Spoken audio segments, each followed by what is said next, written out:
ప్రియమైన దేవుని వారలారా, దేవుడు గత కాలమంతా తన మహాకృప చేత మనలందరినీ కాచి కాపాడి ఆయన ప్రేమ చేత మరలా మన బ్రతుకు దినములో మరొక దినాన్ని ఇచ్చి ఆయన మాటలు వినటానికి మన పట్ల చూపినటువంటి మహాకృప కొరకై దేవునికి మొదట కృతజ్ఞతలు తెలియజేస్తూ, అలాగే దేవుని మాటలు వినాలనే ఆసక్తితో కూడి వచ్చిన మీ అందరికీ మన ప్రభువు రక్షకుడు క్రీస్తు వారి పరిశుద్ధ నామంలో నా వందనాలు తెలియజేస్తున్నాను. ప్రియులారా, ఈరోజు ఒక మంచి విషయాన్ని బైబిల్లో నుంచి ధ్యానించుకుందాం.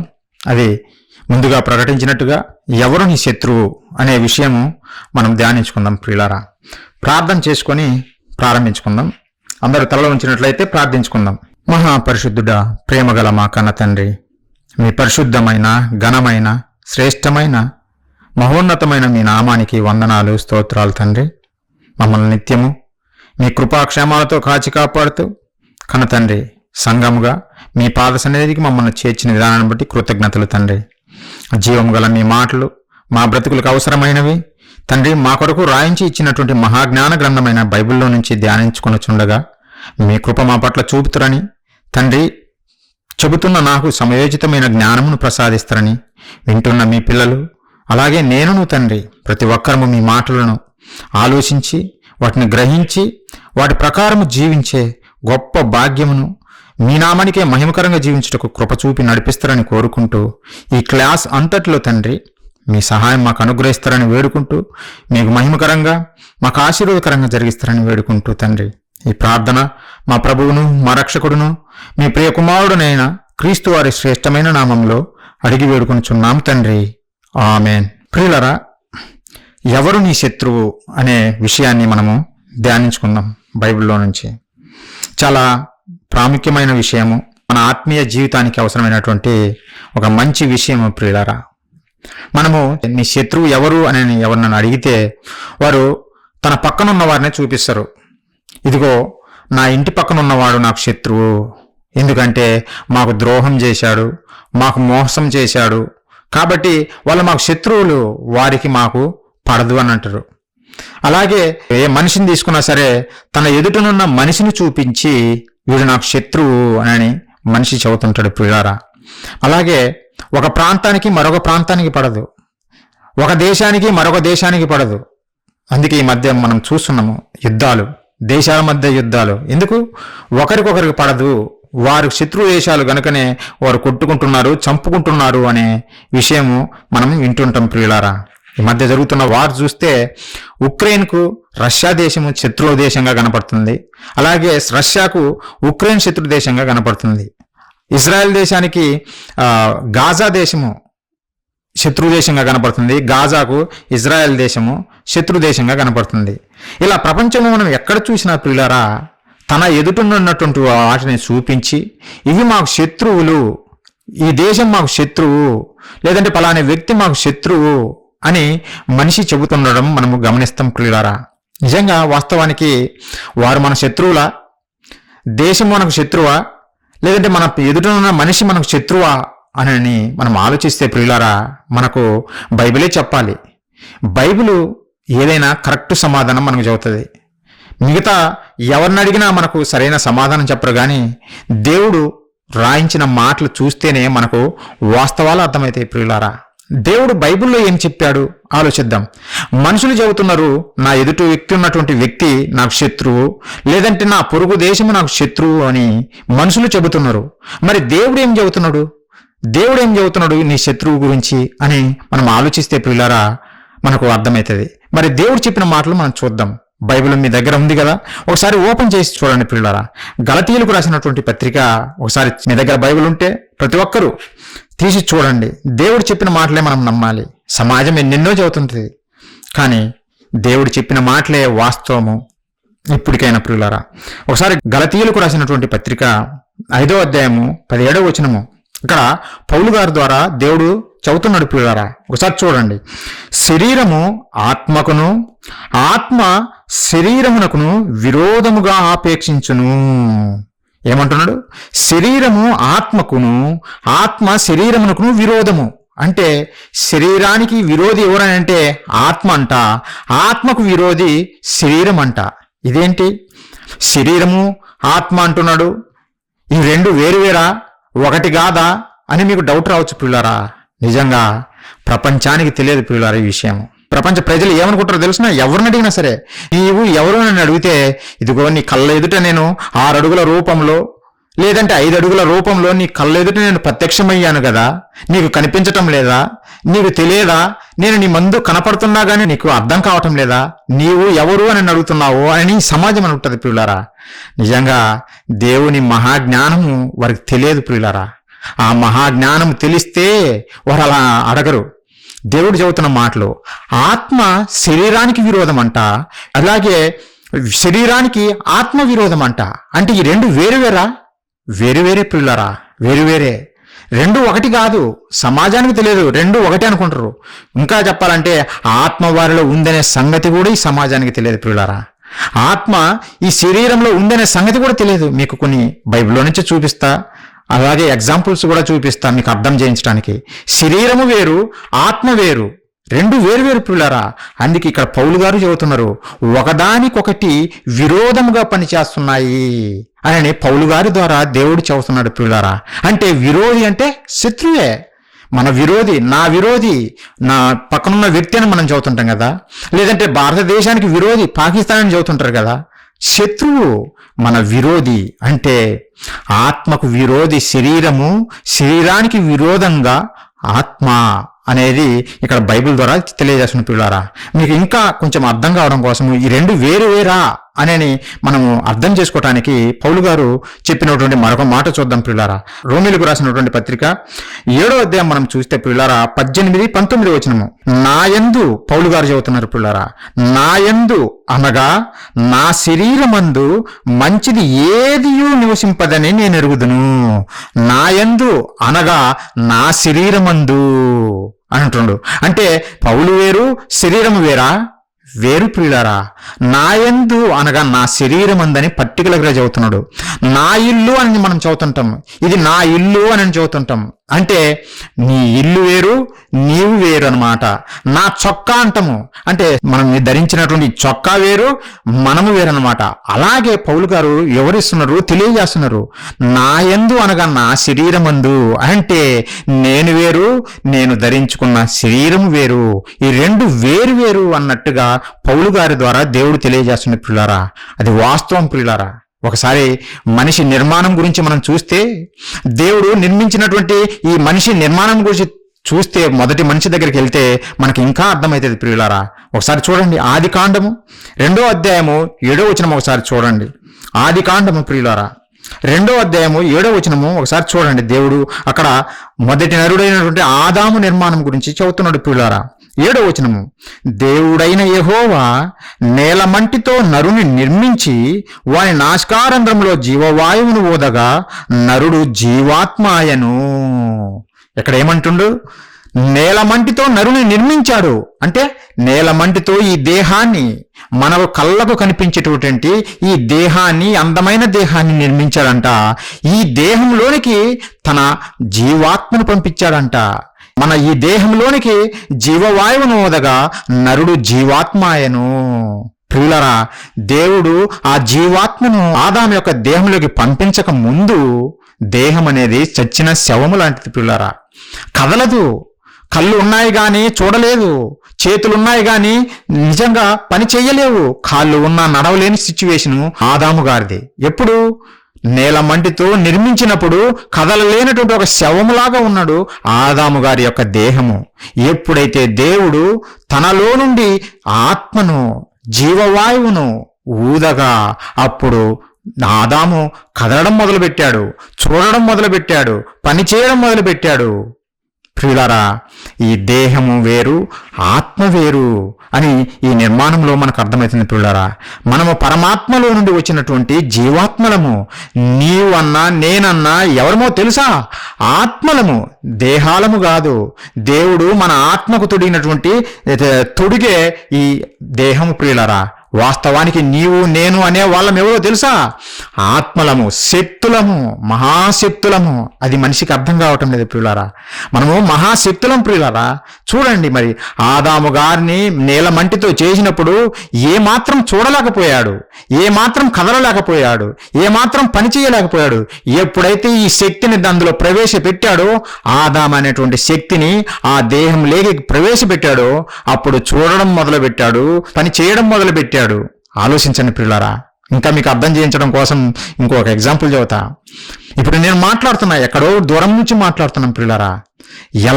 ఎలా మీకు వినపడుతుంది? ఎలా నా ఫోటోని మీరు చూడగలుగుతున్నారు? దీనన్నిటికీ శక్తితో కనెక్షన్ ఉంది ప్రియులారా. అదే కరెంటు. ఎప్పుడైతే పవర్ పోతుందో నా ఫోటో మీకు కనపడదు. ఎప్పుడైతే ఈ కరెంటు పోతుందో, ఈ శక్తి పోతుందో, మీకు నా మాటలు వినపడవు ప్రియులారా. ఎప్పుడైతే ఆ కరెంటు రాగానే మరలా నా మాటలు వినపడతాయి, నా బొమ్మ మీకు కనపడుతుంది ప్రియులారా. నా బొమ్మ మీకు కనపడుతుంది. అంటే శక్తి ప్రధానమైంది. శక్తి లేకపోతే ఇవేం పని చేయలేవు. నీ ఫోన్ పని చేయదు, నీ టీవీ పని చేయదు, నీ బల్బు పని చేయదు, ఏది పని చేయదు. అది ఎంత వాస్తవమో ప్రియులారా. ఈ దేహము పని చేయాలంటే నీవు అనే ఒక మహాశక్తి అందులో ఉండాలి ప్రియులారా. ఆ శక్తి లేకపోతే ఈ దేహము పని చేయదు. మరొక ఎగ్జాంపుల్ చెబుతా.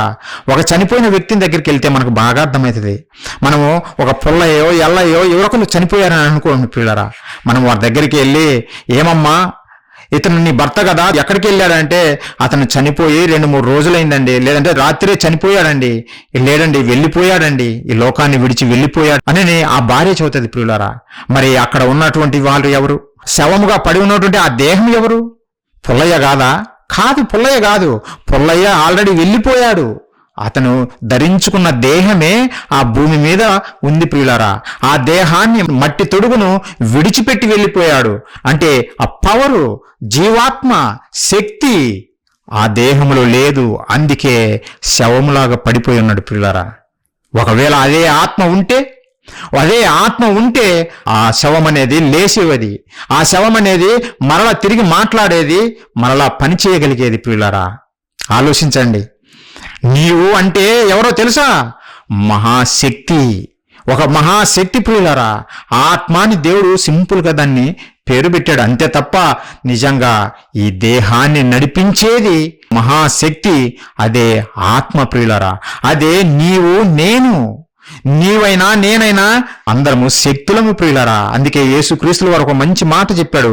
యోహాను సువార్త 6వ అధ్యాయము ఒక మంచి మాట బైబిల్లోని చూడండి ప్రియులారా. సమాజానికి అర్థం కాలేదు. ఈ మహాజ్ఞానము దేవుడు మన కొరకే రాయించాడు ప్రియులారా. మనం అర్థం చేసుకొని మనం దేవుని కొరకు బ్రతకాలని ఈ మహాజ్ఞానాన్ని మన చేతిలో పెట్టాడు ప్రియులారా. ఒకసారి యోహాను సువార్త చూడండి, ఎంత వాస్తవమో, బైబిల్ ఎంత వాస్తవమో మనకు అర్థమవుతుంది ప్రియులారా.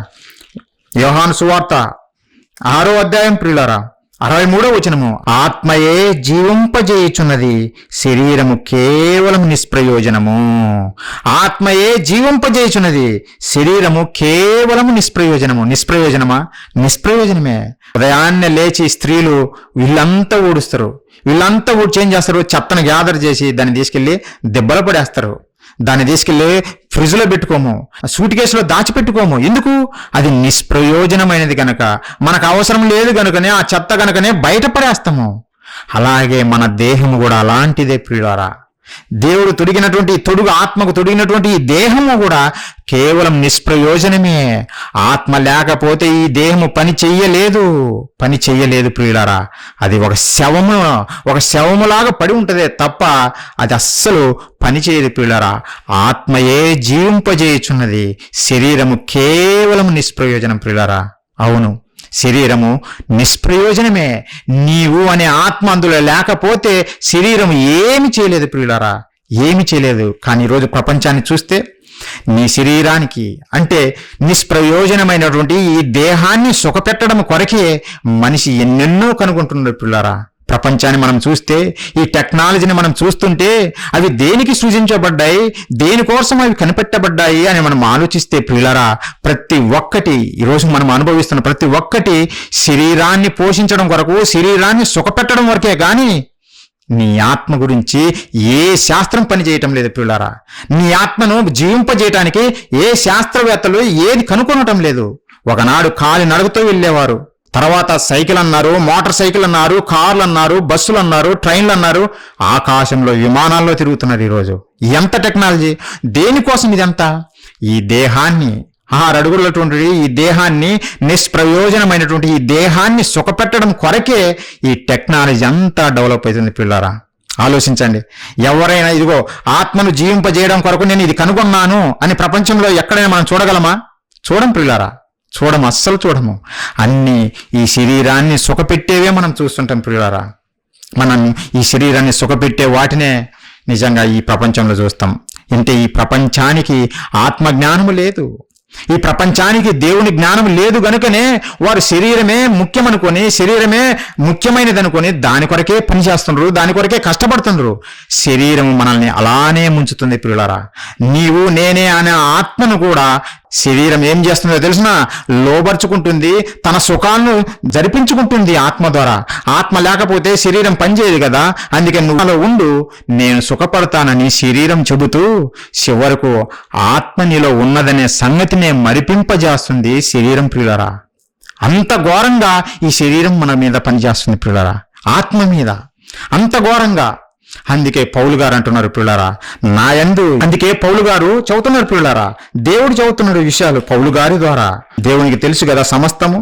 అందుకే పౌలు గారి ద్వారా దేవుడు తెలియజేస్తుంది పిల్లారా. ఒకసారి చూడండి, రోమీయులకు రాసినటువంటి పత్రిక 7వ అధ్యాయము 18వ వచనం నుంచి, నా యందు అనగా నా శరీరమందు మంచిది ఏది నివసింపదని నేను ఎరుగుదును, మేలైనది చేయవలన కోరిక నాకు కలుగుచున్నది, కానీ దానిని చేయుట నాకు కలుగుటలేదు. నేను చేయగోరు మేలు చేయక చేయగోరని కీడు చేయుచున్నాను. అందుకే పౌలు గారు చెబుతున్నారు ప్రియులారా, ఈ శరీరం మనల్ని ఎలా వాడుకుంటుందో ఆలోచించండి. నేను మేలు చేయాలనుకుంటున్నా, ఆత్మ అనే నేను మేలు చేయాలనుకుంటున్నా, మంచి చేయాలనుకుంటున్నా, కానీ శరీరమేమో వద్దు, నన్ను సుఖపెట్టు అన్న విధంగానే శరీరం పనిచేస్తుంది ప్రియులారా. అందుకే నువ్వు మేలు చేయాలన్నా మేలు చేయలేకపోతున్నావు. ఎందుకంటే ఆ శరీరానికి ఆత్మ లోబడిపోతుంది. లోబర్చుకున్నది శరీరము ఆత్మను ప్రియులారా, లోబర్చుకున్నది కనుకనే ఆ శరీరం మాటనే ఈ ఆత్మ వింటుంది ప్రియులారా, లోబర్చుకున్నది.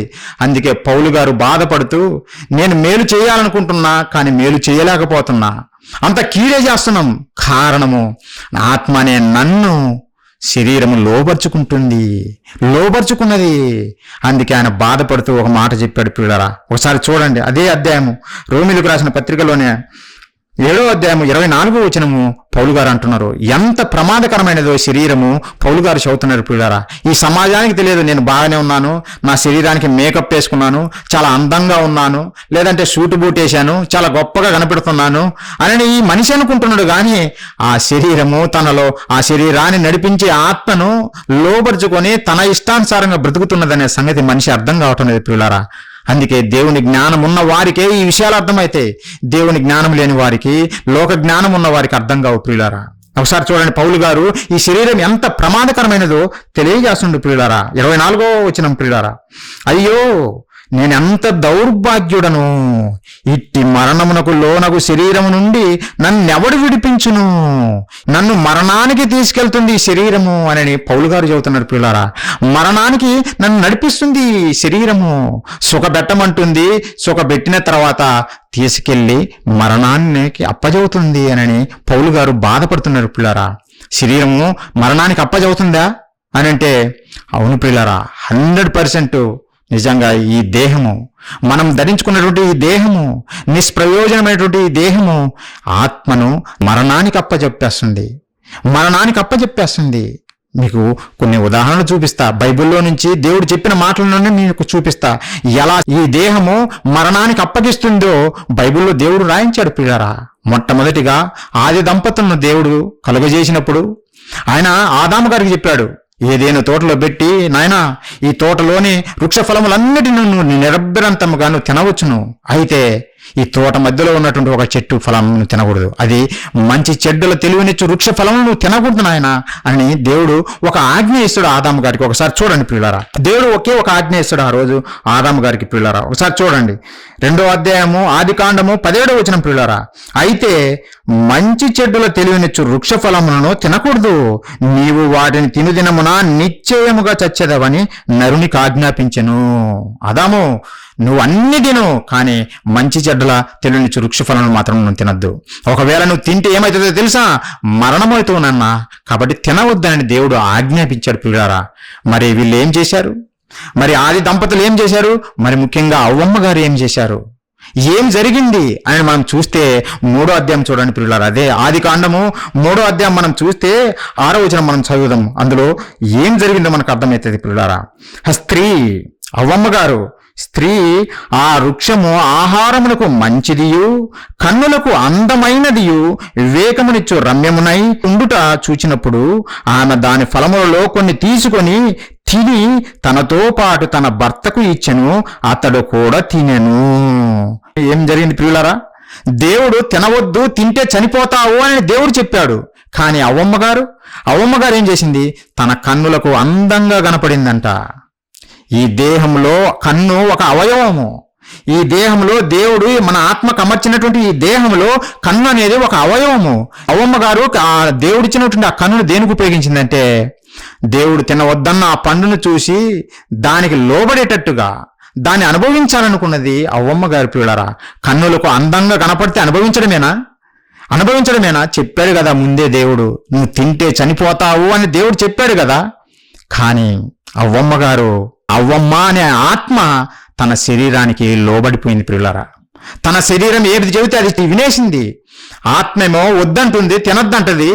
కానీ శరీరమేమో తిను, కన్నుకు అందంగా కనపడింది కదా, అనుభవించేసేయి అని చెప్పేసరికి అనుభవించడమే కాకుండా తన భర్తకు కూడా తెచ్చిస్తే ఆ భర్త కూడా తిన్నాడు ప్రియులారా. అంటే ఈ దేహంలో ఉన్నటువంటి ఆ కన్ను వలన పాపం చేసిందా, తప్పు చేసిందా, మరణం తెచ్చిపెట్టుకుందా అంటే అవును ప్రియులారా, మరణం వచ్చింది. అందుకే కదా ఆది దంపతులకు మరణం వచ్చింది. ఎందుకు? దేవుడు తినవద్దన్న పండ్లు తిన్నారు గనుకనే వారికి మరణం వచ్చింది ప్రియులారా. దేవుడు ఎంత గొప్పగా చెప్పాడు చూడండి. ఇట్టి మరణముకు లోనగు శరీరం నుండి నన్ను ఎవడు తప్పించును? అవ్వమ్మ గారికి ఆదాము గారికి మరణం తెప్పించిందా? శరీరము తెప్పించింది ప్రియులారా, దేహము తెప్పించింది. ఆ దేహంలో ఒక కన్ను చేసిన పొరపాటు వలన వారికి మరణం వచ్చింది ప్రియులారా. నిజంగా కొంతమందికి స్వీట్ అంటే చాలా ఇష్టము. స్వీట్ తినాలని వాళ్ళకు ఎప్పుడు స్వీట్ అనే తింటుంటారు పిల్లరా. కొంతకాలానికి షుగర్ వచ్చి వృద్ధాప్యంలోనో ఎప్పుడో డాక్టర్లు చెబుతారు, వార్నింగ్ ఇస్తారు, బాబు నువ్వు షుగర్ తింటే పోతావు, కాబట్టి షుగర్ తినద్దు అని చెప్పినప్పుడు ఇది షుగర్ తినకుండా ఉండాలి. కానీ ఈ అలవాటు ఉన్న వాళ్ళు పాపము ఉండలేరు పిల్లారా. ఎందుకనంటే దేహానికి లేదంటే ఈ శరీరానికి వాళ్ళు బానిసలైపోయారు. ఆత్మ బానిసైపోయింది శరీరానికి. అందుకే ఆ షుగర్ తినేసి చివరికి మరణం తెచ్చుకుంటారు పిల్లారా. మరలా కొంతమందిని చూస్తుంటాం, మందు చాలా మంది ఆల్కహాల్ తాగుతుంటారు పిల్లారా. ఏంటి బాబు నీ లివర్ పాడవుతుంది, నీ ఆరోగ్యం పాడవుతుంది, తాగొద్దు బాబు అని అంటే, బాబు నేను తాగకూడదు అనుకుంటున్నా కానీ తాగాలనిపిస్తుంది. ఆ మందు షాపుకి వెళ్ళేసరికి నాకు ఎందుకో తాగాలనిపిస్తుంది, తాగేస్తున్నప్పుడని ఇలా చదువుతుంటారు పిల్లారా. అలాగే పొగ తాగేవారు. ఇలా మనం ఎన్ని చూసినా సరే ఇవన్నీ దేనిని సుఖపెట్టడానికి అంటే ఈ దేహాన్ని సుఖపెట్టడం కొరకే. అంటే నీ ఆత్మ వద్దు అని నీకు చెప్పినా ఈ శరీరం వినదు ప్రియులారా. ఈ శరీరం వినదు. చేసే తాగు ఏం కాదు, పొగ త్రాగు ఏమి కాదు, తిను డాక్టర్లు అలా చదువుతారులే, నువ్వు తినేసే ఏం కాదు అని అంటారు. చివరికి మరణాన్ని కొని తెచ్చిపెట్టుకుంటారు పిల్లారా. ఈరోజు సమాజంలో మనం చూస్తున్నాము. దేవుని మాటలు ఎంత వాస్తవమో చూడు.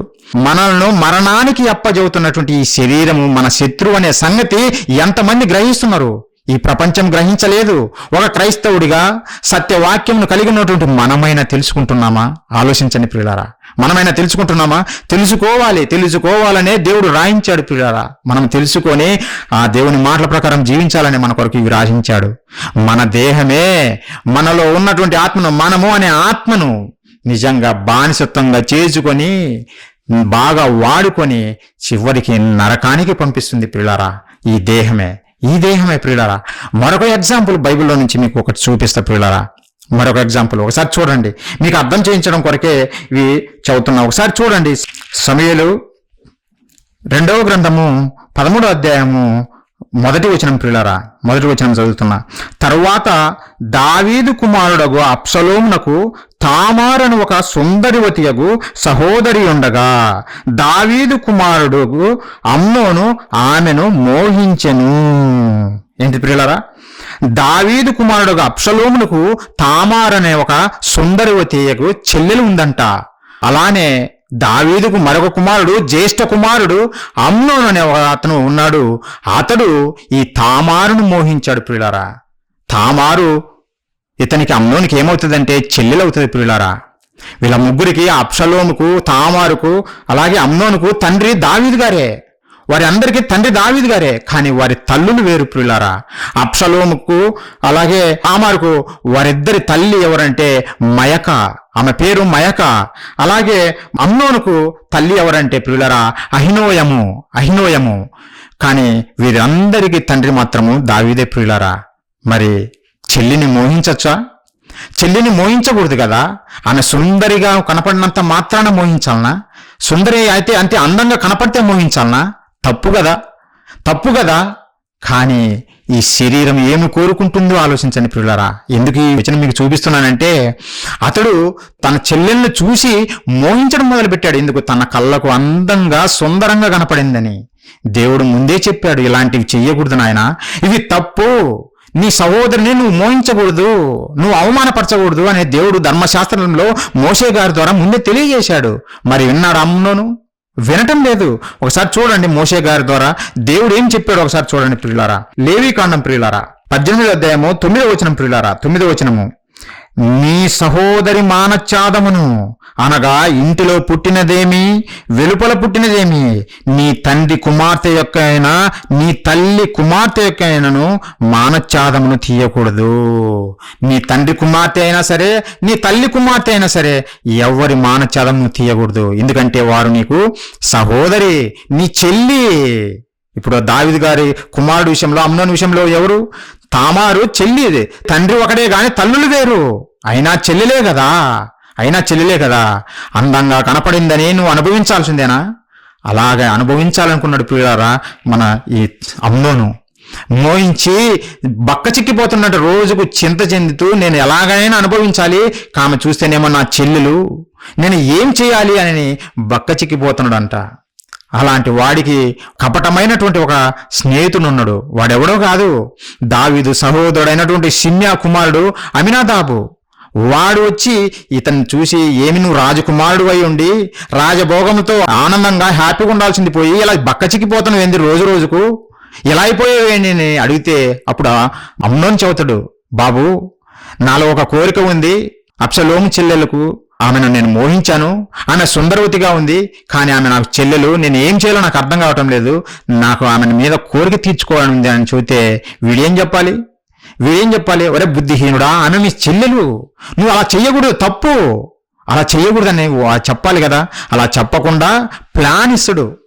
ఒక ప్లాను ఈ అమ్నోనుకు తెలియజేస్తాడు. ఏం చేస్తావంటే, అమ్నోను నువ్వు రోగం వచ్చినట్టుగా మంచం మీద పండుకొనుండు, ఈ విషయం మీ తండ్రికి దావీదుకు తెలిసి నిన్ను చూడటానికి వస్తాడు, అప్పుడు నువ్వు నీ కోరికను వెళ్ళబుచ్చు. ఏమని చెబుతావంటే, నీ తండ్రికి ఏమని చెబుతావంటే, నా చెల్లియగు తామారు వచ్చి నాకు అప్పములు, నేను చూస్తుండగా నాకు అప్పములు చేసి పెట్టుటకు సెలవుమని అడుగు మీ తండ్రిని, అప్పుడు నీ మనవి కాదనడు మీ తండ్రి అని ఒక తప్పుడు సలహా ఇస్తాడు ప్రియులారా. అదే విధంగా అమ్నోను పాటిస్తాడు. వాడిచ్చినటువంటి తప్పుడు సలహానే పాటిస్తాడు. రోగి అయినట్టు మంచం మీద పడుకుంటే దావీదు గారు వస్తాడు, పాపం తెలియక ఏం చూసిపోదామని. అప్పుడు అమ్నోను చెబుతాడు, తండ్రి నా చెల్లెలైనటువంటి తామారును నా దగ్గరికి పంపించు, ఆమె నాకు భోజనం చేసి పెడతాది అని అంటే, సరేలే, దావీదుకు తెలియదు కదా ఇతనిలో ఉన్నటువంటిది, అందుకే సరేలే అని పంపిస్తాడు ప్రియులారా. తామారుకు చెప్పి పంపిస్తే అప్పుడు తామారు వచ్చి భోజనం చేసి, అన్నా తిను అన్నా అని గడ్డం పెట్టుకొని భోజనం పెడుతుంటే ఆపుతాడు. ఆపి ఇంట్లో ఉన్న వాళ్ళందరినీ బయటికి పంపించేసి డోర్లు వేయించేసుకుని చెల్లి గదిలోకి తీసుకుని రా, అక్కడ తిందాము అని చెప్పేసి గదిలోకి తీసుకెళ్లిన తర్వాత అప్పుడు తన యొక్క ఆలోచన తెలియజేస్తుంది. పిల్లరా, ఎంత ఘోరంగా మాట్లాడుతుండో తన చెల్లితోటి. ఒకసారి చూడండి, అదే సమూయేలు 2వ గ్రంథము 13వ అధ్యాయం చూడండి పిల్లరా, 11వ వచనం నుంచి. అయితే అతడు భుజింపవలనని ఆమె వాటిని తీసుకుని వచ్చినప్పుడు అతడు ఆమెను పట్టుకొని, నా చెల్లి రమ్ము, నాతో చెయ్యనించుము అని చెప్పగా ఆమె, నాన్న నన్ను అవమానపరచకము, ఇలాగు చేయుట ఇశ్రాయేలీయులకు తగదు, ఇట్టి జార కార్యము నువ్వు చెయ్యవద్దు, నా అవమానము నేను ఎక్కడ దాచుకుందును, నీవు ఇశ్రాయేలు దుర్మార్గుడు వగుదు, అయితే ఇందును గూర్చి రాజుతో మాట్లాడము అన్నా, నువ్వు దుర్మార్గుడు అవుతావు అన్నా, ఇలాంటి నీచ కార్యం చెయ్యొద్దన్నా, ప్లీజ్ అన్నా అని వేడుకున్నది ప్రియులారా తామారు. అన్నను నిజంగా ఎంత దుర్మార్గుడు ఆలోచించండి ప్రియులరా, ఎంత నీచంగా తన చెల్లిని చెరపాలని అనుకుంటుండో చూడండి. మరి చెరిపాడు ప్రియులరా. మనం అదే అధ్యాయం మనం చూస్తే 13వ వచనం నుంచి, నీవును ఇశ్రాయేలు దుర్మార్గుడు వగుదు, అయితే ఇందును గూర్చి రాజుతో మాట్లాడము, అతడు నన్ను నీకీయకపోడు అని చెప్పినాను. అతడు ఆమె మాట వినక ఆమెను బలవంతము చేసి అవమానపరిచి ఆమెతో చెయ్యనించెను. చెల్లితో ప్రియులరా, ఎంత ఘోరమైన జార కార్యము ఈ అమ్నోను చేశాడో చూడండి ప్రియులరా. తర్వాత ఎల్లగొట్టేసాడు, తన కోరిక తీర్చుకున్నాడు, తన శరీరంలో ఉన్నటువంటి కోరికను తీర్చుకుని చెల్లెని చూడకుండా బయటికి గెంటి పడేస్తే ఆమె నిజంగా ఏడ్చుకుంటూ తన అన్న దగ్గరికి, అబ్షలోము దగ్గరికి వెళ్తుంది. ఈ మనసులో పెట్టుకుంటాడు అబ్షలోము, నా చెల్లి నా అన్న అయినటువంటి అమ్నోను నేను చెరిపాడు కదా, సరేలే వదిలేయి అని చెప్పేసి తన మనసులో కోపం పెట్టుకున్నాడు పిల్లారా. తన మనసులో కోపం పెట్టుకుని అవకాశం కోసం ఎదురు చూస్తున్నాడు అబ్షలోము పిల్లారా.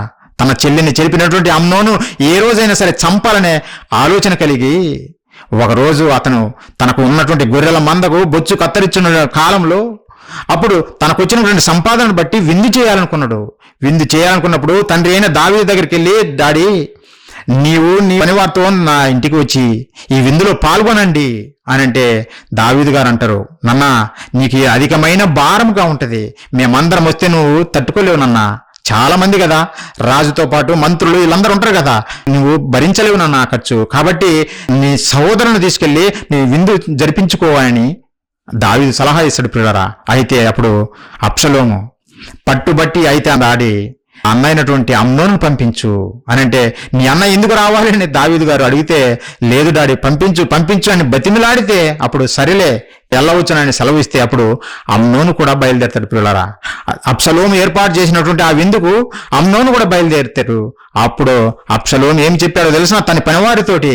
ఒకసారి చూడండి పిల్లరా, ఒకసారి చూడండి, అదే 13వ అధ్యాయము 2వ సమూయేలు గ్రంథము 13వ అధ్యాయం మనం చూడగలిగితే 28వ వచనం పిల్లరా, అంతలో అబ్షలోము తన పనివారిని పిలిచి, అమ్నోను ద్రాక్షారసము వలన సంతోషి అయ్యుండుట మీరు కనిపెట్టియుండి అమ్నోనును హతము చేయుడని నేను మీతో చెప్పినప్పుడు భయపడక అతనిని చంపుడి, నేను గదా మీకు ఆజ్ఞ ఇచ్చిన్నాను, ధైర్యము తెచ్చుకొని పౌరుషము చూపుడి అని గట్టిగా ఆజ్ఞ ఇచ్చెను. అప్పుడు అబ్షలోము ఇచ్చిన ఆజ్ఞ చొప్పున వారు చేయగా రాజకుమారులందరూ లేచి తమ కంచరగారులను నెక్కి పారిపోయిరి. అబ్షలోము చెప్పినట్టుగానే చంపిపడేశారు అమ్నోను పిల్లరా. అబ్షలోము చెప్పినట్టుగానే చంపేశాడు. స్టార్టింగ్ లో అదును కోసం ఎదురు చూశాడు, ఏమి ఎరగనట్టుగా ఉన్నాడు. సమయం దొరికింది, నా చెల్లిని చెరిపిన వాడిని వీని నేను బ్రతకనివ్వననుకున్నాడు, చంపేశాడు పిల్లరా. ఎందుకు ఈ విషయం మీకు గుర్తు చేస్తున్నానంటే, అమ్నోనులో పుట్టినటువంటి ఒక దుర్బుద్ధి, ఒక ఘోరమైన ఆలోచన, జారత్వము, తన చెల్లితోనే సేనించాలనుకోవడము నిజంగా ఎంత నీచమో ఆలోచించండి. అంటే తన శరీరము, తనలో ఉన్నటువంటి ఆత్మను, అమ్నోను అనే ఆత్మను లోబర్చుకొని తప్పు చేయించింది. చివరికి తన ప్రాణమే కోల్పోవాల్సి వచ్చింది. ఈ భూమి మీద ప్రాణం విడిచిపెడితే అది వేరు, చివరికి నిత్య నరకాగ్నికి జారిపోయే శిక్ష ప్రియులారా. ఈ ఆత్మ ఆరనే అగ్నిలో కాలిపోయేటువంటి శిక్షకు వెళ్ళిపోయారు ప్రియులారా. ఇలాంటి నీచ కార్యాలు చేసి, అంటే మన దేహము ఎంత ఘోరంగా మనల్ని పట్టి లోబర్చుకుంటుందో మనకి ఈ మాటల ద్వారా మనకు అర్థమవుతుంది ప్రియులారా. అవును ప్రియులారా, ఈ రోజుకి ప్రతి ఒక్కరిని ఈ మనుషుల మీద, అంటే ఈ ఆత్మల మీద, నీవు నేననే ఆత్మ మీద పరిపాలన జరిగిస్తుంది, లేదంటే లోబర్చుకొని తన ఇష్టాన్ని జరిగిస్తుంది ఈ దేహమే. ఈ దేహమే మానవ సమాజానికి అర్థం కావటం లేదు. పక్కంటి వాడిని చూసి వాడు నాకు శత్రువు అంటున్నారు, లేదంటే పొరుగు దేశాన్ని చూసి ఇది నాకు శత్రు దేశం అంటుంది. కానీ తన దేహమే, తను ధరించుకున్న దేహమే తనకు శత్రువుగా మారిపోయిందనే సంగతి ఈ సమాజం ఎప్పుడూ మరిచిపోయింది. ఈ దేహము వారిని మరిపించేసింది ప్రియులారా, మరిపించేసింది. వాస్తవాలు తెలుసు కనుకనే ఒకనాడు యేసు ప్రభుల వారు అందుకే చెప్పాడు, మీకిచ్చినటువంటి ఈ దేహమే మిమ్మల్ని నిత్య నరకాగ్నికి జారవేస్తుంది నాన్న. అయితే మీరేమి చేయాలి? అలానే యేసుక్రీస్తుల వారు ఒక మంచి మాట చెప్పాడు ప్రియులారా. ఒకసారి చూడండి, మత్తయి సువార్త 5వ అధ్యాయం ప్రియులారా, 5వ అధ్యాయము 29వ వచనము. నీ కుడి కన్ను నిన్ను అభ్యంతరపరిచిన యెడల దాన్ని పెరికి నీ యొద్ద నుండి పారవేయము. నీ దేహమంతయు నరకములో పడవేయబడకుండా నీ అవయములలో ఒకటి నశించుట నీకు ప్రయోజనము కదా. యేసుక్రీస్తుల వారు చెబుతున్నారు, నీ దేహం ఎంత ప్రమాదకరమైనదంటే నిన్ను నరకాగ్నిలోకి నిన్ను నడిపించేటువంటిది, అంత భయంకరమైనటువంటిది. అలాంటప్పుడు ఆ దేహములో ఏదైతే నిన్ను నరకానికి నడిపిస్తుందో ఆ దేహములో ఉన్నటువంటి ఒక భాగం నీకు లేకపోయినా మంచిదే నాయన. అప్పుడు నువ్వు నరకంలో కాలిపోవు. కన్ను చూసావా? కన్ను నిన్ను ఎంత ప్రమాదంలో పెట్టేసిందో, మోహించేటట్టు చేసింది. అందంగా ఉందని నిజంగా అనుభవించాలనిపించింది, తప్పు చేయించింది, మరణాన్ని కొని తెచ్చిపెట్టింది ప్రియులారా, మరణాన్ని కొని తెచ్చిపెట్టింది. అందుకే యేసుక్రీస్తుల వారు చెప్పారు, నీ కన్ను నిన్ను అభ్యంతరపరిస్తే, నువ్వు మేలు చేయకుండా నిన్ను అభ్యంతరపరిస్తే పీకేసేయి అని అన్నాడు ప్రియులారా. పీకేసేయి, లేదంటే నువ్వు నిత్య నరకాగ్నిలోకి జారిపోతావు అని అంటుండే ప్రియులారా. అంటే పీకేయడం అంటే ఇక్కడ ఫిజికల్గా నేను చెప్పటం లేదు, కానీ నీలో, నీ మనస్సులో అది కట్ చేయాలి, ఆ కనెక్షన్ కట్ చేయాలి. ఒక స్త్రీని చూసినప్పుడు ఒక సహోదరిగా చూడగలిగేటట్టు మనం ఉండాలి ప్రియులారా. లేదంటే ఈ లోకంలో అందంగా కనపడుతున్నాయని నేను అనుభవించాలని నువ్వు అనుకోకూడదు. అది అశాశ్వతమైనదనే నువ్వు వాటిని విడిచిపెట్టేవారిగా ఉండాలి. నీ ఆత్మకు లోబడేటట్టు ఈ శరీరాన్ని చేయాలి. అంతే తప్ప నీ దేహానికి బానిసయ్యేటట్టు చేస్తే ఆ దేహమే మనల్ని నిత్య నరకాగ్నికి నడిపిస్తుంది ప్రియులారా. ఎంత ప్రమాదకరమో ఆలోచించండి. ఈ దేహము ఎంత ప్రమాదకరమైన పనులు చేస్తుందో ఆలోచించండి ప్రియులారా. నిజంగా ఈ వాస్తవము బైబిల్లోనే రాయించాడు దేవుడు మనం తెలుసుకొని నరకానికి పోకుండా తప్పింపబడి దేవుని దగ్గరికి చేరాలనే ఈ వాస్తవాలు తెలియజేస్తుండు.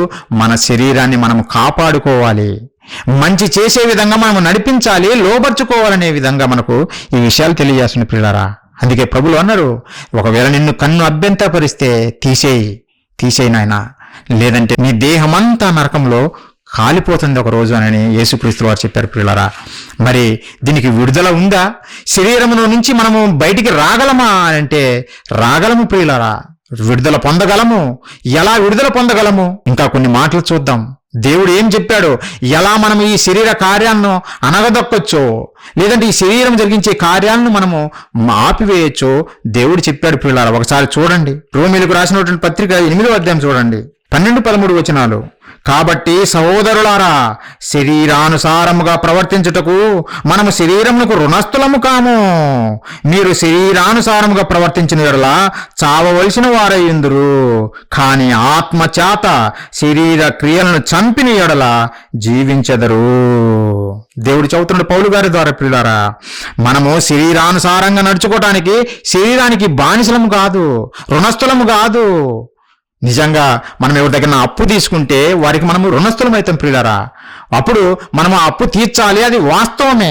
వారు మనకు డబ్బు ఇచ్చారు గనుకనే మరలా మనం వారికి తిరిగి ఇవ్వాలి, అది సమంజసమే. మరి దేహము ఎందుకు ఇచ్చాడు? దేహము దేవుని కార్యాలు జరిగించడం కొరకు దేవుడు ఈ ఆత్మకు తొడుగుగా ఇచ్చాడు. మన కన్ను, మన చెవులు, మన చేతులు, మన కాళ్ళు దేవుని కార్యాలు జరిగించడం కొరకు ఇచ్చాడే తప్ప ఈ లోకంలో ఉన్న వాటిని అనుభవించడం కొరకు కాదు. చెడును లేదంటే దురాశ కలిగి జీవించడం కొరకు కాదు. మేలు చెయ్యటానికి ఇచ్చాడు, దేవుని కార్యాలు చేయటానికి ఇచ్చాడు. కానీ ఎలా అయిపోయింది? ఆత్మ శరీరానికి రుణస్థులుగా మారిపోయింది. అందుకే పౌలు గారు గుర్తు చేస్తున్నారు, మనము శరీరానికి రుణస్థులము కాదు, మనం ఏ మాత్రము శరీరానికి బాకీ లేము. మీరు దాని మాట వినాల్సిన పని లేదు.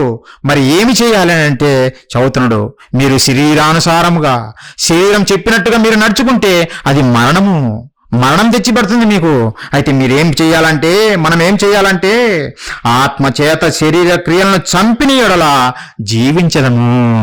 మనలో ఉండే ఆత్మ ద్వారా ఈ శరీర కార్యాలన్నిటిని చంపిపడేయాలా, చెయ్యకుండా ఆపేయాలా, అప్పుడు మనము జీవిస్తాము అని పౌలు గారి ద్వారా దేవుడు చెబుతున్నాడు. ప్రియులారా, చంపాలనా? శరీర కార్యాలను చంపాలి. శరీర కార్యాలు చంపాలి. శరీర కార్యాలంటే ఏవేవో అనుకుంటున్నాయేమో, ఒకసారి అది కూడా చూసి ముందుకెళ్దాం ప్రియులారా. శరీర కార్యాలను మనము ఆత్మ ద్వారా చంపాలి. ఒకసారి చూడండి గలతీయులకు రాసిన పత్రిక ప్రియులారా, 5వ అధ్యాయము 19వ వచనం నుంచి శరీర కార్యాలు, శరీరం ద్వారా జరిగించే కార్యాలు ఏవేవో దేవుడు తెలియజేస్తున్న పౌలు గారి ద్వారా. ప్రియులారా, శరీర కార్యములు స్పష్టమైనవి.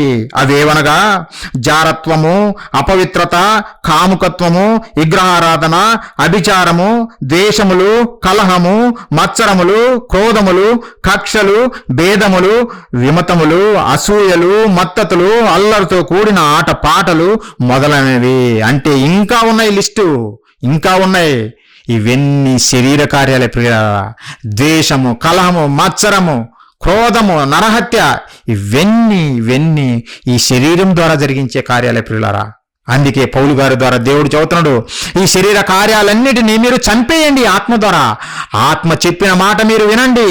పరలోకంలో ఉన్నటువంటి కన్న తండ్రిలో నుంచి వచ్చినటువంటి ఆ జీవాత్మ చెబుతున్నటువంటి మాటలు మనం వింటే ఆ శరీర కార్యాలు మనం చెయ్యం ప్రియులారా. శరీర కార్యాలు మనం చెయ్యము. కానీ ఈరోజు మనిషి ఆత్మ చెప్పిన మాట పక్కన పెట్టేసి దేహం చెప్పిన, ఈ శరీరం చెప్పిన మాటే వింటున్నాడు. ఒకరోజు పౌలు గారు, ఈ దేహము ఎంత ప్రమాదకరమైనదో పౌలు గారికి తెలుసు కనుకనే ఆయన పలికిన మాట ఏందో తెలుసా? ఆయన ఏ విధంగా శరీర కార్యాలను చంపిపడేశాడో తెలుసా? ఒకసారి చూడండి ప్రియులారా, ఆ మాట మనమందరం చెయ్యాలి. ఇలానే మనమందరం చెయ్యాలి. ఒకసారి చూడండి ప్రియులారా, కొరింథీయులకు రాసినటువంటి మొదటి పత్రిక చూడండి ప్రియులారా, 9వ అధ్యాయము 27వ వచనము. గాలిన కొట్టినట్టు నేను పోట్లాడుట లేదు గాని, ఒకవేళ ఇతరులకు ప్రకటించిన తరువాత నేనే భ్రష్టుడినై పోదునేమో అని నా శరీరమును నలగగొట్టి దానిని లోబరుచుకొనుచున్నాను. నేను ప్రసంగికుడిని, నేను బోధలు చేస్తున్నాను కాబట్టి నేను బాగానే ఉన్నాను, దేవుని పని చేస్తున్నాను అని అనుకోవటం లేదు పౌలు గారు. ఒకవేళ ఇతరులకు ప్రకటించిన తర్వాత నేనే భ్రష్టుడినైపోతానేమో, దేవునికి కాకుండా పోతానేమో అని పౌలు గారు దేవుడు తనకిచ్చినటువంటి దేహాన్ని నలగగొట్టుకున్నాడంట. నలగగొట్టుకున్నాడు ప్రియులారా. ఎలా? సుత్తి తీసుకొని కాదు, బండ తీసుకొని తన శరీరాన్ని నలగగొట్టుకోలేదు. వాక్యము ద్వారా, దేవుని మాటల ద్వారా నిజంగా నలగగొట్టుకున్నాడు. ఆ దేవుని మాటలు మనలో ఉంటే ఈ శరీరాన్ని నలగగొడతాం ప్రియులారా, నలగగొడతాము. ఎలా నలగగొట్టాలని మీకు డౌట్ రావచ్చేమో. బైబిల్ చూడండి, పౌలు గారు ఏ విధంగా తన దేహాన్ని ఎలా నలగగొట్టాడో, ఆత్మ మాట వినేటట్టుగా శరీరాన్ని ఎలా మలుచుకున్నాడో బైబిల్లో రాయించిన మాట ఒకసారి చూడండి ప్రియులారా. కొరింథీయులకు రాసినటువంటి 2వ పత్రిక ప్రియులారా, 11వ అధ్యాయము. పౌలు గారు తన దేహాన్ని, శరీరాన్ని ఎలా నలగగొట్టాడో చదువుతున్నాడు ప్రియులారా, 23వ వచనం నుంచి. వారు క్రీస్తు పరిచారకులా వెర్రి వాని వలె మాట్లాడుచున్నాను. నేను మరి ఎక్కువగా క్రీస్తు పరిచారకుడును, మరి విశేషముగా ప్రయాసపడితిని, మరి అనేక పర్యాయములు చెరసాలలో ఉంటిని, అపరితముగా దెబ్బలు తింటిని, అనేక మారలు ప్రాణాపాయములలో ఉంటిని, యూదుల చేత 5 మారలు ఒకటి తక్కువ 40 దెబ్బలు తింటిని, 3 మారు బెత్తములతో కొట్టబడితిని, ఒకసారి రాళ్లతో కొట్టబడితిని, 3 మారు ఓడ పగిలి శ్రమపడితిని, ఒక రాత్రింబగళ్ళు సముద్రములో గడిపితిని, అనేక పర్యాయములు ప్రయాణములలోను, నదుల వలనైన ఆపదలలోను, దొంగల వలనైన ఆపదలలోను, నా స్వజనుల వలనైన ఆపదలలోను, అన్యజనుల వలనైన ఆపదలలోను, పట్టణములలో ఆపదలలోను, అరణ్యములో ఆపదలలోను, సముద్రంలో ఆపదలలోను, కపట సహోదరుల వలన ఆపదలలోను ఉంటిని. ప్రయాసముతోనూ కష్టముతోనూ, తరచుగా జాగరణముతోనూ, ఆకలి దప్పులతోనూ, తరచుగా ఉపవాసములతోనూ, చలితోనూ, దిగంబరత్వంతోనూ ఉంటిని. ఇంకను చెప్పవలసినవి అనేకములున్నవి. ఎలా నలగగొట్టాడో పౌలు గారు తన దేహాన్ని వివరిస్తున్నాడు పిల్లారా. ఏ ఒక్కటైనా ఆయన చెప్పిన వాటిల్లో ఒక్కటైనా శరీరాన్ని సుఖపెట్టేది ఒక్కటైనా ఉందా? ఆలోచించండి. తన శరీరాన్ని సుఖపెట్టే కార్యము ఒక్కటైనా ఉందా ఈ లిస్టులో? లేదు ప్రియులారా. తన శరీరాన్ని సుఖపెట్టడము ఆపేశాడు. తన శరీరాన్ని దేవుడు ఎందుకు ఇచ్చాడో దానికి వాడాడు ప్రియులారా. ఆ సువార్త పనిలో వాడాడు, నలగగొట్టాడు, నలిగిపోయాడు. కష్టము, నలిగిపోతే కష్టం ప్రియులారా. బాధ ఉంటది. ఎవరు ఈ బాధలు కోరుకుంటారు? బాధలు కోరుకోరు. మా దగ్గరికి రండి, మేము ప్రార్థన చేస్తాం, మీ బాధలన్నీ పోతాయి అంటారు. మరి పౌలు గారు ఎందుకు దేవునికి ప్రార్థన చేయలేదు? తండ్రి నా బాధలన్నీ తీసేయని పౌలు గారు ఎందుకు చేయలేదు? నేను నలగగొట్టుకున్నాను అని ఎందుకు చెబుతున్నాడు? నువ్వు సుఖపడితే నాయన నీ దేహము ఏం చేస్తుందో తెలుసా? దేవునికి కాకుండా నిత్య నరకాగ్నిలోకి జారవేస్తుంది. అందుకే నువ్వు జాగ్రత్త పడాలి. భూమి మీద ఉన్నప్పుడే మనం జాగ్రత్త పడాలి. దేవుడిచ్చినటువంటి ఈ దేహాన్ని ఈ 60-70 సంవత్సరాల కాలంలో దేవుని కొరకు వాడాలి, కష్టపెట్టాలి, నలగగొట్టాలి. అలా చెయ్యకపోతే ఈ దేహము నిన్ను నిత్య నరకాగ్నికి తీసుకువెళ్తుంది ప్రియులారా. ఈ సత్యము పౌలు గారికి తెలుసు గనుకనే దేవుడు తనకిచ్చినటువంటి దేహాన్ని నలగగొట్టుకున్నాడు ప్రియులారా, నలగగొట్టుకున్నాడు. క్రైస్తవులు అయినటువంటి మనము మనకిచ్చిన ఈ దేహాన్ని నలగగొట్టాలి. నలగగొట్టకపోతే ఈ దేహం నీ మాట వినదు. దేవుని పని ఉంది, దేవుని మాటలు తప్పుతున్నారు, అక్కడ వెళ్దామని అంటే ఏదేదో పనులు చెబుతుంటారు. మేము సినిమాకి వెళ్ళాలి, లేదంటే బయటకు టూర్కి వెళ్ళాలి, లేదంటే మా దగ్గర ఆఫీసులో పని ఉంది, ఇవి చెబుతుంటది. లేదంటే ఇప్పుడే పని చేయించాను, రెస్ట్ తీసుకోవాలి నేను అన్న విధంగా ఈ శరీరం మనకు బోధిస్తుంటది పిల్లారా. నిజంగా ఆత్మచేత నడిపించబడితే ఏం చేస్తామో తెలుసునా? ఈ దేహము అలిసిపోయినా సరే దేవుని పని నేను చెయ్యాలి, దేవుడు అందుకే ఈ దేహాన్ని నాకు అమర్చాడు అని మనము దైవ కార్యాలు చేస్తాం పిల్లారా. ఈరోజు క్రైస్ట్ చర్చ్ ఖమ్మం వారు చేస్తున్న కార్యాలు అలాంటివే. వారందరూ జాబులు చేసేవాళ్ళే. సాయంత్రం వరకు నలిగిపోతారు ఆఫీసులలో, సాయంత్రం మరలా వచ్చి దేవుని పనిలో నలిగిపోతున్నారు. దేవుని పనిలో వారికి ఇచ్చిన దేహాలను నలగగొట్టుకుంటున్నారు. ఇదే దేవుడు కోరుకున్నది, ఇదే ప్రతి ఒక్కరి నుంచి కోరుకున్నది దేవుడు పిల్లరా. మనము కూడా నలగగొట్టుకోవాలి. నలగగొట్టకపోతే శరీరం మనల్ని నిత్య నరకాగ్నికి జారవేస్తుంది పిల్లరా. మనం నమ్మినటువంటి మన ప్రభువు గురించి దేవుడు ఏం చెప్పాడో తెలుసా? ఒకసారి చూడండి. భక్తులందరూ నలగగొట్టుకున్నారు. ఆ వాస్తవాలు మనం తెలుసుకోవాలి క్రైస్తవులుగా ప్రియులారా. ఒకసారి చూడండి యేసుక్రీస్తుల వారి గురించి దేవుడు ఏం చెప్పాడో ఒకసారి చూడండి ప్రియులారా. యెషయా గ్రంథము, ప్రవక్త అయినటువంటి యెషయా గారి ద్వారా దేవుడు ప్రభువు గురించి ముందుగానే పలికిన మాటలు ఒకసారి చూడండి ప్రియులారా. యెషయా గ్రంథము 53వ అధ్యాయము ప్రియులారా 10వ వచనం మనం చూస్తే, అతనిని నలగగొట్టుటకు యెహోవాకు ఇష్టమాయెను. ఎవరిని? యేసు క్రీస్తుల వారిని నలగగొట్టుటకు దేవునికి ఇష్టమైందంట. ఇష్టం అంటే అవును ప్రియులారా, మన దేహాలు దేవుని పనిలో నలిగిపోతుంటే దేవుడు మురిసిపోతాడు, ఆనందిస్తాడు, వారికే పరలోకాన్ని ఇవ్వబోతుండే ప్రియులారా. అలా కాకుండా ఈ శరీరము చెప్పిన మాటలు మనం వింటే నిత్య నరకాగ్నికి పోవడము ఖాయం ప్రియులారా. మరి యేసు క్రీస్తుల వారి గురించి కూడా దేవుడు చెప్పాడు కదా, ఆయనను నలగొట్టుటకు నాకు ఇష్టము. మనల్ని నలగొట్టడానికి కూడా దేవునికి ఇష్టము.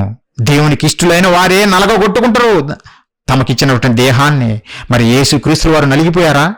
నలిగిపోయారు ప్రియులారా, చాలా నలిగిపోయారు. ఆయనకి ఇచ్చిన ఆయుష్ కాలంలో 33.5 సంవత్సరాలలో నలిగిపోయారు. ఒకసారి చూడండి హెబ్రీయులకు రాసిన పత్రిక 5వ అధ్యాయము 7వ వచనం ప్రియులారా. శరీరధారి అయి ఉన్న దినములలో యేసుక్రీస్తుల వారు శరీరం ధరించుకున్నటువంటి ఆ దినాలలో మహారోదనముతోనూ కన్నీళ్లతోనూ తన్ను మరణం నుండి రక్షింపగలవానికి ప్రార్థనలను యాచనలను సమర్పించి భయభక్తులు కలిగి ఉన్నందున ఆయన అంగీకరింపబడెను. యేసుక్రీస్తుల వారు ఈ భూమి మీద శరీరాన్ని ధరించుకున్న ఆ కాలంలో ఏం జరిగింది? మహారోదన రోధించాడు యేసుక్రీస్తుల వారు. మేము ఎప్పుడు చూడలేదని మనం అనుకుంటాం. ఆయన మనసులో నలిగిపోతున్నాడు, నలిగిపోయాడు. కన్నీళ్లు వచ్చేంతగా. దేహము నలిగినప్పుడే కదా కన్నీళ్లు వచ్చేది. శ్రమలు ఉన్నప్పుడే కదా మనం కంటతడి పెట్టేది. సుఖాన్ని అనుభవిస్తున్నప్పుడు లేదంటే ఆనందంగా ఉన్నప్పుడు మనం కన్నీళ్లు పెడతామా? పెట్టం ప్రియులారా. యేసు క్రీస్తుల వారు ఆ భూమి మీద బతికున్నంత కాలం ఆయన కన్నీళ్లు విడిచాడు, రోధించాడు. ఎన్నో అనరాని మాటలు. పేదవారి ఇంటికి వెళ్ళి భోజనం చేస్తే నువ్వు తిండిపోతువు, త్రాగుబోతువు అన్నారు. మా కుమారుడికి దెయ్యం పట్టింది, మా కుమారుడికి స్వస్థత కలగజేయండి ప్రభు అని వాళ్ళు వస్తే ఆ దెయ్యమును వెళ్ళగొట్టినందుకు నువ్వు దెయ్యాలకు అధిపతివి, అందుకే దెయ్యాలు నీ మాట వింటున్నాయని అనరాని మాటలు అన్నారు పిల్లారా. అనరాని మాటలు అన్నారు. మొఖాన ఉమ్మూశారు, పిడిగుద్దులు గుద్దారు, చివరికి శిలువ మీద ఎక్కించి మరణానికి అప్పగించారు పిల్లారా. ఇవన్నీ రోదన కాదా? ఇవన్నీ కన్నీళ్లు కాదా? మనం తట్టుకోగలమా? మన సహోదరుడే ఒక మాట అంటేనే నలిగిపోతామే. సమాజంలో ఎన్ని చూస్తున్నాం పిల్లారా, ఒక మాట అంటేనే మనం పడలేము. యేసు క్రీస్తుల వారిని ఎన్నో అనరాని మాటలు అన్నారు, ఎంతగానో హింసించారు ఆయనను. మరి ఎంత రోధించి ఉంటాడు, ఎంత బాధపడి ఉంటాడు.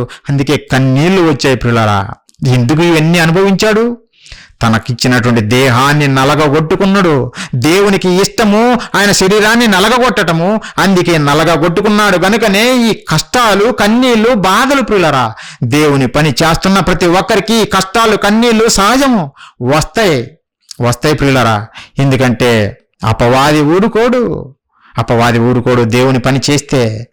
వాడందుకే దేవుని నుంచి తప్పించడం కొరకే ఈ శరీరంలో లేనిపోని దురాశలు పెట్టించి ఆ దురాశలన్నీ మనతో జరిగిస్తున్నాడు ప్రియులారా. ఈ దేహంతో జరిగించి నిత్య నరకాగ్నికి పడవేస్తున్నాడు. శరీరం ఎంత భయంకరమైనదో ఆలోచించండి. నీ శత్రువు ఎవరో కాదు, పక్కింటోళ్ళు కాదు, లేదంటే నీ భార్య కాదు, నీ భర్త కాదు, లేదంటే నీ స్నేహితుడిగా పిలువబడుతున్న వాడు కూడా కాదు. ఏదో మోసం చేశాడు నా శత్రువు అనుకోవద్దు. మనం ధరించుకున్న ఈ దేహమే మన శత్రువు అనే సంగతి మనం గ్రహించాలి ప్రియులారా. అది దేవుని పనిలో నువ్వు నలగగొట్టకపోతే, దేవుని కొరకు నువ్వు నలగగొట్టకపోతే ఒకరోజు నిన్ను నిత్య నరకాగ్నికి ఆహుతి చేస్తుంది ప్రియులారా. నిత్య నరకాగ్నికి పంపించేస్తుంది. అందుకే పౌలు గారు ఆ మాట చదవండి ప్రియులారా. అందుకే పౌలు గారు అన్నారు ఆ మాట, ఊరికనలేదు. ఒకసారి చూడండి, రోమీయులకు రాసిన పత్రిక 7వ అధ్యాయము 24వ వచనము. అయ్యో నేనంత దౌర్భాగ్యుడను, ఇట్టి మరణమునకు లోనకు శరీరం నుండి నన్నెవడు విడిపించును అంటుండు. అంటే శరీరం అంత ప్రమాదకరమైనదా? మనల్ని మరణంలోకి నెట్టివేసేది ప్రియులారా. మనం మరణంలోనికి నెట్టివేసేది ఈ దేహము. అందుకే శరీరము మాట ఆత్మ వినదు, ఆత్మ మాట శరీరం వినదు. ఎప్పుడైతే మనము దేవుడు చెప్పినట్టుగా వింటామో ఆ ఆత్మ చేత శరీర క్రియలను చంపిపడేస్తాం. కాబట్టి మనము శరీరాన్ని పోషించేవారిగా, శరీరాన్ని సుఖపెట్టేవారిగా మనం ఉండకూడదు. ఆత్మ నడిపింపులో దేవుని మాటలు ఏవి చెబుతాయో ఆ మాటల ప్రకారం మనం జీవిస్తే ఆత్మ అదే విధంగా నడుస్తుంది, శరీరాన్ని చంపిపడేస్తుంది, శరీర క్రియలను చంపిపడేస్తుంది ప్రియులారా. మనం అందుకే అలానే ఉండాలి. శరీరాన్ని, శరీర కార్యాలను చంపేయాలి, నలగగొట్టుకోవాలి. చివరిగా ఒక మాట చూసి ముగించుకుందాం ప్రియులారా. రోమీయులకు రాసినటువంటి పత్రిక 8వ అధ్యాయము 5-6 వచనాలు. శరీరానుసారులు శరీర విషయముల మీద మనస్సునుంతురు, ఆత్మానుసారులు ఆత్మ విషయముల మీద మనస్సునుంతురు. శరీరానుసారమైన మనస్సు మరణము, ఆత్మానుసారమైన మనస్సు జీవమును సమాధానమునై ఉన్నది. ఆలోచించండి ప్రియులారా. శరీరానుసారులు శరీర సంబంధమైన కార్యముల మీద మనస్సు ఉంచుతారు.